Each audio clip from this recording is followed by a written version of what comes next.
The art of songwriting lies in the art of balance. A great song, especially a great pop song, has to be simple but vivid. It has to mean something, but it cannot be boring. It has to be structured but not predictable.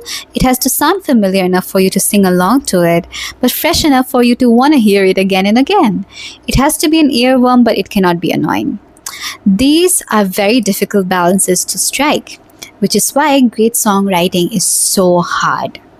And over the years, as someone who has been learning music since the age of 5, as someone who has been writing songs since the age of 16, I think here are some patterns and some tricks that I've seen great songwriters use constantly that I'd love to share it with you.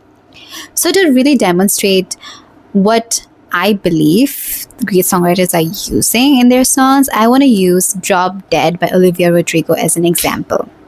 Let's look at Drop Dead, shall we?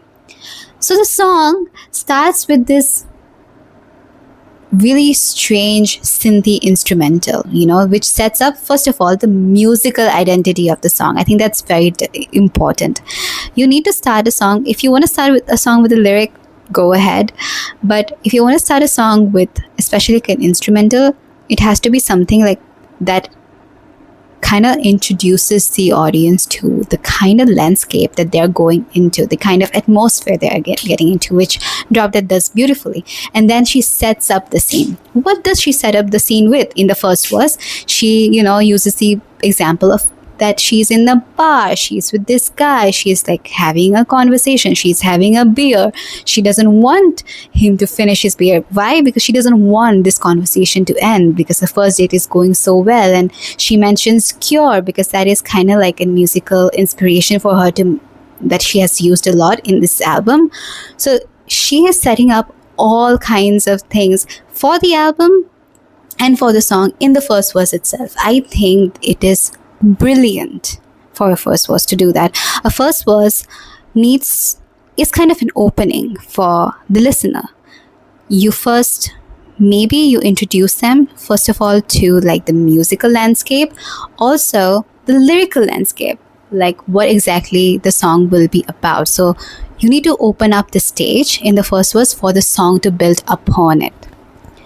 Then there is the pre-chorus and the chorus of the song. What is happening to my English? So in the pre-chorus, like she talks about she stalked him, she stalked this guy on the internet. She always had this feminine intuition that they would be together, and she just kind of is infatuated and everything. And like also like the instrumentation there is, the arrangement there is doing the same thing, and she builds upon it, on it, and then it ends with kiss me and I might drop dead. So there's an anticipation and release which the brain loves a lot, right? It's kind of like a dopamine hit for the brain.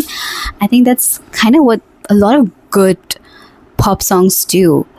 Anticipation and release, and she does that beautifully in the first verse, the pre-chorus and the chorus. Also, the pre-chorus and the chorus is very memorable, catchy, easy to sing along to, which I think is because it just goes on to show like how great the song is. So she does that. What I found incredibly interesting in the song was the second verse. The second verse, usually, people just repeat the melody of the first verse in the song while adding maybe some different kind of vocal delivery or instrumentation. But she goes on to kind of sing like this rap talk singing thing where she's like elaborating the scene further, where she really wants to get to know this guy.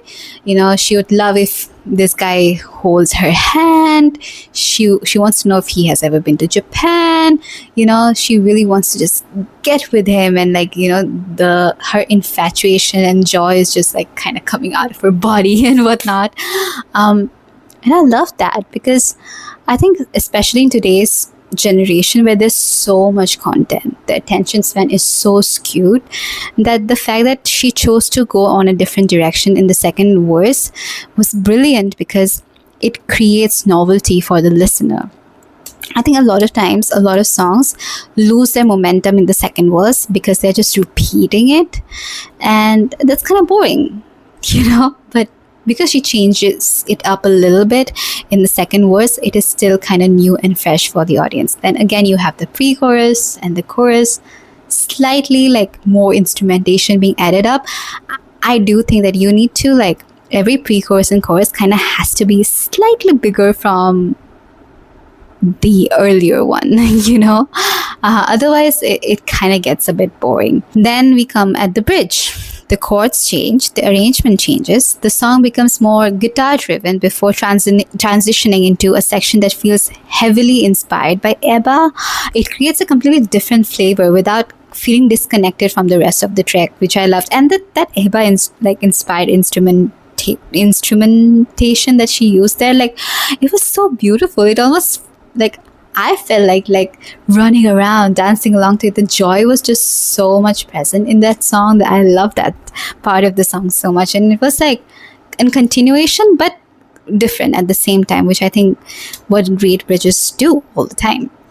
And then eventually we circle back to the pre-chorus and the chorus, making those sections feel even stronger because we have been taken somewhere else first, right? In the bridge. I think that is something that even in the second verse, because the second verse was so much like a rappy kind of talk singing thing, that when we come back to the pre-chorus and chorus, even though we have listened to that again, it still feels fresh. And after like that whole bridge and the instrumentation thing, when we again come to the pre-chorus and chorus thing, it still feels fresh. And then she, I think, repeats the pre-chorus and chorus twice. The ending pre-chorus chorus, it's just like it just ends on this big, like on this big bang kind of a thing, right? It ends on such a big note, which I loved so much. I think that is why the song works so well. I feel like every section of the song was designed so well. It had novelty.